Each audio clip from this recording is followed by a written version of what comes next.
Welcome to Chandra classes. Myself Soni ma'am for your English language class. Up to here we have discussed some of the facts of pedagogy. Pedagogy के कुछ facts हमने discuss किए थे. In this session we will continue those facts and see some more things in pedagogy. Pedagogy में कुछ और things हम देखने को है. देखिए क्या है आपकी जो हमने कल डिस्कस किया था कि drama and the enacting of plays is a traditional route to such pseudo production in ethnic comprehended contest. Pseudo production के थ्रू, जैसे कि छोटे छोटे राइम्स के थ्रू, छोटे छोटे आपके सिंपल प्लेस के थ्रू और स्किट्स के थ्रू, थिएटर्स के थ्रू इंग्लिश के बारे में बताने की कोशिश की गई थी. ठीक है, कि किस तरह से हमारा इंग्लिश लैंग्वेज आपको हेल्पफुल बना सकता है और engagement with languages and its performance and at later stages this can develop into the study of the rhetoric along with grammar,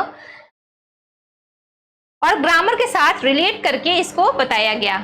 कंप्लीमेंटिंग and supplementing teacher inputs. अब देखिए टीचर के इनपुट्स को किस तरीके से उसमें रखा गया. तो a limiting factor for providing sustain classroom discourse for comprehensible input is the teacher's own limited language proficiency. अब क्या हुआ, अब टीचर्स को भी बताया गया कि किस तरह से आप क्या कीजिए, अपने चीज़ों को लिमिटेड रखिए और एक कॉम्प्रीहेंसिव छोटे छोटे शॉर्ट्स के थ्रू और छोटे छोटे आपके पैराग्राफ्स के थ्रू उसके क्वेश्चन आंसर पहले डिस्कशन किया गया और डिस्कशन करते हुए उसे बताया गया कि किस तरीके से हम छोटे छोटे वर्ड्स में आंसर दे पाते हैं. ठीक है, तो ये शुरुआत हुई आपकी इंग्लिश लैंग्वेज की. For a dismal picture of preparedness of teachers of English at class first. ये देखिए, ये जो एक्ट है वो ध्यान दीजिएगा, ये CF कृष्णन एंड पंडित 2003. ये आपका हुआ किस लिए, for a dismal picture of preparedness of teachers of English at class first. Class first पे किस तरह से इंग्लिश को रखा जाए और किस तरह से नॉलेज कन्वे की जाए. ओके, चलिए. हाउएवर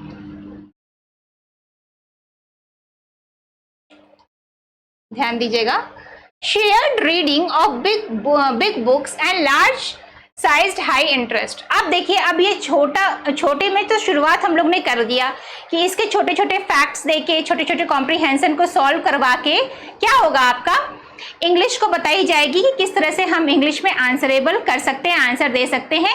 लेकिन उसके बाद क्या हुआ कि अब थोड़ा सा और लेवल हाई बढ़ाया गया. तो उसमें क्या किया गया, बिग बुक्स को कंसिडर किया गया.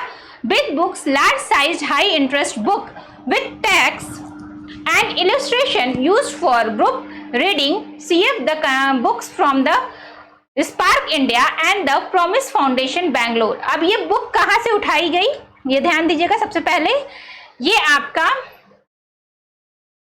the books from Spark India and the Promise Foundation Bangalore से जो बुक पब्लिश हुई थी पहली, उसमें आपका ये बिग बुक्स में से मटेरियल लिया गया और उसके बाद उसकी चीज़ों को कन्वे किया गया. Okay, next, as the teacher reads peoples become familiar first with the story. और जब टीचर पढ़ना स्टार्ट किए तो अब ऑब्वियस बात है, कहानी पढ़ेंगे तो कहानी फिर हम समझाएंगे भी, सुनाएंगे भी, तो वो टीचर्स उसके फैमिलियर हुए और उसके बाद धीरे धीरे उसको स्टोरी को रीड आउट करके language and the illustration and acquaintance gradually develops with the print code के साथ उन्हें बताया गया. This replicates in disadvantage situation the reading out of stories to children in middle and upper class families, a pre literacy activity shown to promote the development of literacy. अब ये धीरे धीरे ये कंप्यूटर लिटरेसी,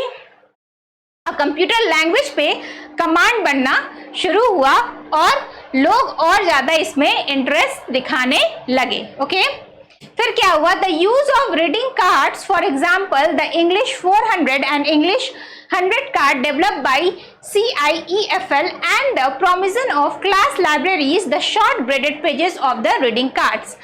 अब ये जो इसके through क्या हुआ, ध्यान दीजिएगा, ये इंग्लिश 400 और English 100 cards developed by CIEFL के थ्रू छोटे छोटे इंग्लिश के कार्ड्स डेवलप करने लगे और एक पॉइंट ऑफ व्यू से उन्हें प्रोवाइड किया गया, किस लिए कि ये छोटे छोटे कार्ड्स पढ़ के स्टूडेंट क्या होंगे, नॉलेज गेन करेंगे और इस पैसेज और रीडिंग कार्ड्स के थ्रू सेंटेंसेस को, स्टोरीज को वो पढ़ेंगे और allow individual learner to choose their level of difficulties and progress at their own pace in silent, और उस नॉलेज के वो गेन करेंगे और चीजों को समझने की कोशिश करेंगे। ठीक है, ये छोटे छोटे आजकल जो जैसे कि आपका वो है इंस्टाग्राम है या फिर आपका यूट्यूब है, उसमें कैसे क्या होता है, आपका वो क्या कहते हैं, शॉर्ट्स बनते हैं, रील्स बनते हैं। ये क्या है, एक बड़ी चीजों को छोटे छोटे पार्ट्स में डिवाइड किया जाता है और उसको शो किया जाता है उसके इंपॉर्टेंस को, तो उससे चीजें और क्या होती हैं, इनहैंस होती है और लोग उससे और नॉलेज गेन करते हैं। तो वही स्ट्रेटजी उस समय अपनाई गई थी रीडिंग कार्ड्स के थ्रू, और उसमें आपके 100 कार्ड्स डेवलप किए गए थे और इसको रखा गया था लाइब्रेरीज वगैरह में और फॉर रीडिंग कार्ड्स के थ्रू कि बिगनिंग 4 सेंटेंसेस स्टोरीज थी, ज़्यादा लंबी लंबी नहीं थी, 4 सेंटेंस की स्टोरीज थी to choose their level of difficulty and progress at their own pace, और उसको समझें और उसके बाद धीरे धीरे अपने लेवल ऑफ फ्रेज को बढ़ाएं। ओके, एंड टॉकिंग बुक्स, अब देखिए एक नया स्टार्ट किया गया समझने के लिए, टॉकिंग बुक्स। अब टॉकिंग बुक्स कैसा होता है भाई, जैसे कैसेट्स होते थे पहले, कैसेट प्लस बुक, कैसेट्स में गाने सुनने के लिए नहीं, बुक्स की स्टोरीज डाली गई ताकि लोग उसको समझें और फिर उसको उस नॉलेज को गेन करें। Okay, model speech as well as reading for both teacher and the learner, और ये मॉडल स्पीच टीचर के लिए भी और लर्नर के लिए भी, दोनों के लिए ये यूजफुल था। टीचर भी उससे समझ सकता था और जो लर्नर है वो भी उससे नॉलेज गेन कर सकता था, और ये हुआ किसके थ्रू था, CIEFL के थ्रू ये लॉन्च हुआ था। ओके, चलिए आगे देखते हैं।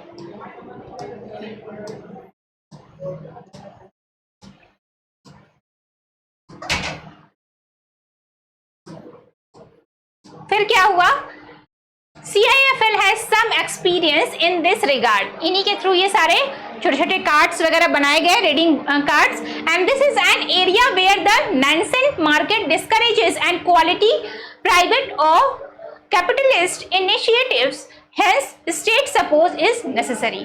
अब यहाँ स्टेट सपोर्ट, अब भाई कार्ड्स बन गए, सारे कुछ बन गए, नॉलेज को कन्वे करने के लिए अलग अलग स्ट्रैटेजी अपनाई गई, तो फिर क्या हुआ, अब हमें मार्केटिंग स्ट्रेटजी भी अपनानी चाहिए और मार्केटिंग के थ्रू ही तो ये सारी चीजें मार्केट में आएंगी। तो फिर ये कैपिटलिस्ट जो थे, प्राइवेट और ये सारे जो थे, वो लोग स्टेट सपोर्ट किया कि इसे मार्केट में उतारा जाए बाकी सारे बुक्स के साथ, तो वो लोग ज़्यादा से ज़्यादा उसको गेन करेंगे, रीड करेंगे और अपना नॉलेज इन्हेंस करेंगे। अब प्रभु 1987, ये आपका जो हम कहें ना जो प्रोजेक्ट है और जो एक्ट है, यही है आपका, ये लर्न कीजिएगा और ये याद रखिएगा कि कौन से प्रोजेक्ट में क्या चीज लाया गया और क्या इनहेंस हुआ। अगर ये नहीं रहेगा तो आप फिर क्या कर सकते हैं, आपको पता नहीं चलेगा कि ये क्या कहना चाह रहा है। ठीक है, तो ये आपको लर्न होना जरूरी है। तो यहाँ देखिए प्रभु 1987 क्या डिस्क्राइब किया था, अ task based methodology that leads to the negotiation of meaning and meaning focused activity। अब ये टास्क, ये जो 1987 प्रभु में क्या हुआ था कि टास्क मेथोडोलॉजी अपनाई गई। टास्क मतलब छोटे छोटे काम के थ्रू आप क्या सीख सकते हैं, ये ट्रिक कह लीजिए या मेथड कह लीजिए, अपनाया गया और उसके थ्रू लोगों को सिखाने की कोशिश की गई। ठीक है, and meaning focused activity in the classroom, classroom में यही स्ट्रेटजी अपनाई गई। And the text for language learning here is teacher talk and the teacher speaks in the classroom. यहाँ टीचर बोलता था और टीचर क्या करता था, स्पीक करता था उसी वे में, in more or less the same way as an adult speak to a child, और उसी तरीके से जैसे कि एक बड़ा आदमी बच्चों से बोल रहा हो। ओके, चलिए, speaks to a child, an option. While this requires basic linguistic competence in the teacher, note that it does not require a specialist knowledge of grammar और literature। अब एक चीज़ और है, जैसे कि मैंने पहले भी डिस्कशन किया है, स्पीकिंग इंग्लिश और ग्रामेटिकल इंग्लिश में बहुत फ़र्क होता है। ठीक है, स्पीकिंग इंग्लिश में हम ग्रामर का कोई खास यूज़ नहीं करते हैं, तो वही सेम केस यहाँ पे स्ट्रैटेजी अपनाई गई और कहा, ये बताया गया कि जो लिंग्विस्टिक कंपटीशन है in teacher, note that it does not require a specialist knowledge of grammar. Grammar का कोई स्पेशलिस्ट नॉलेज उसे नहीं होना चाहिए, लिटरेचर का भी नहीं होना चाहिए। And as for the kind of English that the teacher may speak of section 4.2 below and प्रभु ऑप्ट CIT 98 FF, इसके थ्रू आपको बताया गया कि आपको स्पीकिंग इंग्लिश और जो ग्रामर और लिटरेचर का जो नॉलेज होना चाहिए, इसमें कोई खास फर्क, इसमें कोई खास यूज नहीं होता है, इसीलिए आपकी स्पीकिंग इंग्लिश अलग है और जो आपकी रिटन इंग्लिश है वो अलग है। ओके, स्पीक और सेक्शन 4.2 की तरह थे, ये आपके दिमाग में होना चाहिए, क्योंकि ये पूछ सकता है कि किसके थ्रू ये चीज बताई गई थी कि दोनों में डिफरेंस होता है। ठीक है, ये आपको हाईलाइटेड पॉइंट आपको माइंड में होना चाहिए। इसी के थ्रू ये बताया गया था कि स्पीकिंग इंग्लिश और आपका रिटन इंग्लिश में दोनों में फर्क होता है। स्पीकिंग इंग्लिश में आपके ज़्यादा ग्रामर की यूज़ नहीं होती है और रिटन इंग्लिश में आपका ग्रामर का यूज़ होता है। ओके, चलिए आगे बढ़ते हैं। Such approaches and methods need not to be exclusive but may be mutually supportive within a broad consecutive philosophy incorporating Vygotskian, Chomskyan and Piagetian principles। तो क्या होता है, ये आपका म्यूचुअली सपोर्टिव होना चाहिए, इसमें कुछ एक्सक्लूसिव करने की जरूरत नहीं है, ये सपोर्टिव होना चाहिए। एंड इनकॉर्पोरेटिंग वाइगोट्स्कियन, चॉम्स्कियन एंड पियाजेटियन प्रिंसिपल, इन सब के प्रिंसिपल के अकॉर्डिंग, ये सारे आपके क्या हैं, फिलोसफर्स हैं।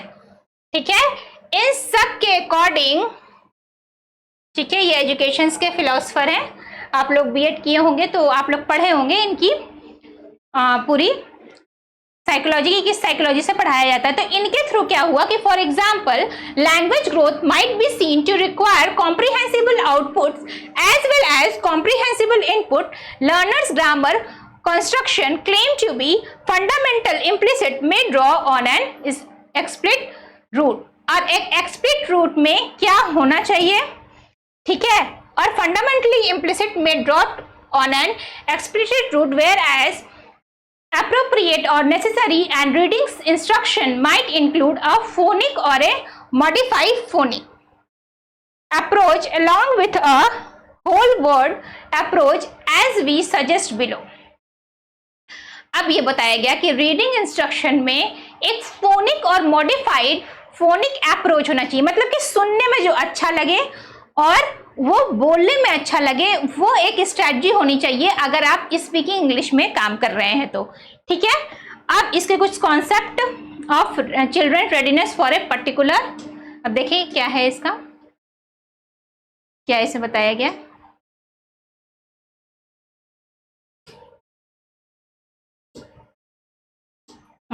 Activities for example reading must guide classroom implementation of syllabus objective. अगर आप रीडिंग का बात कर रहे हैं तो रीडिंग सेक्शन में क्या होना चाहिए, एक इम्प्लिसिट स्ट्रक्चर होना चाहिए और सिलेबस का ऑब्जेक्टिव होना चाहिए। The classroom unlike the laboratory needs to be an inclusive space, और इस स्पेस के थ्रू उसे इम्प्लीमेंट करना चाहिए sensitive to individual learning styles, और इसमें बहुत ही इनिशियल लेवल से लेकर के हाई लेवल तक जाना चाहिए। ओके, चलिए आगे बढ़ते हैं। Using existing consecutive and linguistic resources. अब ये रिसोर्सेज कहाँ से आए भाई, ठीक है, किस तरह से रिसोर्सेज को यूज करते हुए हम यहां तक पहुंचते हैं। Let's see.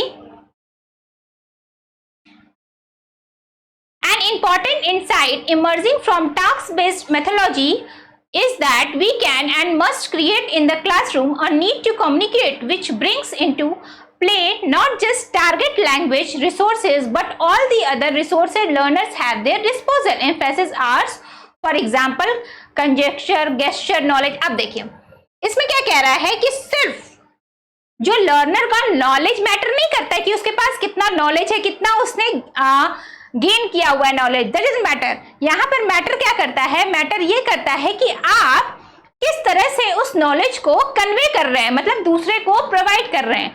वो किसी भी तरह से हो सकता है, आपका किसी भी तरह का मतलब कि आपका कंजक्शन के थ्रू हो सकता है, गेस्चर फेसेस बना के हो सकता है, नॉलेज ऑफ कन्वेंशन से हो सकता है, नंबर से हो सकता है, numeracy and the mother tongue, अपने मदर टंग से भी हो सकता है। मतलब कि आपका जो नॉलेज मतलब कि प्रोवाइड करने का जो तरीका है और लोगों को देने का जो तरीका है वो किसी भी तरह से हो सकता है, साइन के थ्रू हो सकता है, फेसेस बना के हो सकता है, ठीक है, और आपका मदर टंग के थ्रू हो सकता है। तो इस पे फोकस किया गया, okay.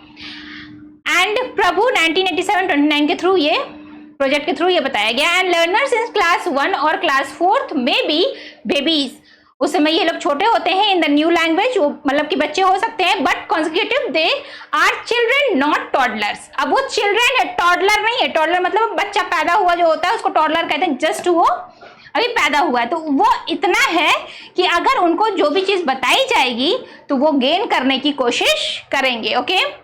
And failing to use their and their teachers' existing consecutive and linguistic ability deprives us of a resource and alienates the learner who fails to make a connection between the new language and her mental world. वो क्या करेगा, अगर वो जो नया बच्चा है वो सीखेगा तो एक कनेक्शन डेवलप होगा उसके नए लैंग्वेज में और मेंटल वर्ल्ड में, मतलब दिमाग में जो उसके चल रहा है उसमें और जो नया लैंग्वेज उसने सीखा है उसमें वो कनेक्शन बनाने की कोशिश करेगा। And this is the consideration behind our recommendation for cutting across the barriers between languages and between content, subject and languages. अब ये जब वो बनाएगा एक कनेक्शन आपका, ठीक है, मेंटल वर्ल्ड में और जो लर्नर आपका कनेक्शन आपका मेंटल वर्ल्ड और न्यू लैंग्वेज के बीच में जो कनेक्शन बनाएगा, ये आपका प्लस पॉइंट होगा क्या करने के लिए, एक recommendation for cutting across the barrier between language and the between content, subject and languages. तो आपका जो लैंग्वेज है और जो कंटेंट है जो सब्जेक्ट का, उसमें एक वो ब्रिज का काम करेगा और वो चीजों को जल्दी सीखेगा, ठीक है। चलिए आगे बढ़ते हैं। Beginning literacy decoding bottom up and down. अब क्या करता है बच्चा, जब कोई चीज सीखता है तो क्या करेगा वो, फिर उसको डिकोड करने की बॉटम अप या टॉप टू बॉटम तोड़ने की कोशिश करेगा और अपने लैंग्वेज में समझने की कोशिश करेगा, ठीक है। और ऐसी along the print is one important route to literacy and a holistic of top down approach through story reading that promotes visual recognition of whole words or chunks of language must be complemented. अब क्या होता है कि एक top to down approach होता है, एक up to down approach होता है चीजों को सीखने के लिए। जो chunks of language must be complemented. अब देखिए किस तरह से ये सीखता है।